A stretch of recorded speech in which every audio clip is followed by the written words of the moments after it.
Oui, alors on a travaillé avec le protocole Covid sur ce qu'on pouvait faire, ne pas faire, et c'est avéré que c'était assez compliqué sur 4 jours de faire en sorte que les différents acteurs, c'est-à-dire les bénévoles, les chronométreurs, la presse, les coureurs, ne se mélangent pas.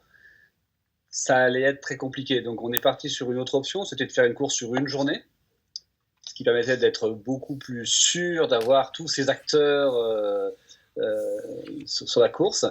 Après, on s'est rendu compte aussi que tout ce qui était lié au grand public, on n'avait pas le droit. On pouvait organiser des choses, des courses que pour les sportifs de haut niveau.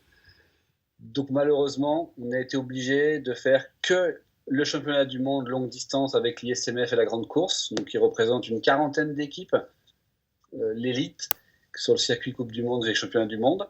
Et on va aussi, je pense, faire la Coupe de France Jeunes pour permettre aux jeunes de faire un peu plus de courses, puisque on s'aperçoit dans les actualités que beaucoup de compétitions grand public sont annulées. On espère avoir tous les meilleurs pour le championnat du monde. Alors, ce seront des inscriptions qui seront réalisées par les fédérations, donc on ne pourra pas faire d'équipes mixtes pays.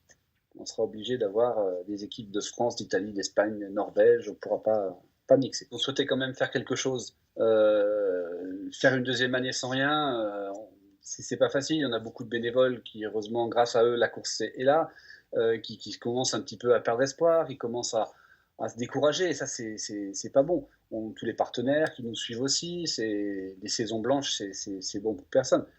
Après, voilà, c'est ce qu'on espère faire, mais on ne sait pas comment on va être mangé si un confinement arrive. On parle beaucoup du ski de rando, du ski alpinisme en ce moment. Cette crise et toutes les conséquences ont néanmoins un petit impact positif pour votre discipline, si on met de côté Oui, toutes les annulations. tout à fait. Ça permet de montrer que sans les remontées mécaniques, on a quand même un loisir très intéressant. Les gens qui viennent en vacances dans les stations passent de très bons moments, font de la raquette, font du ski de randonnée en initiation, sur des pistes balisées ou pas, et se rendent compte que c'est très sympa de pouvoir profiter d'une belle descente après avoir bien transpiré.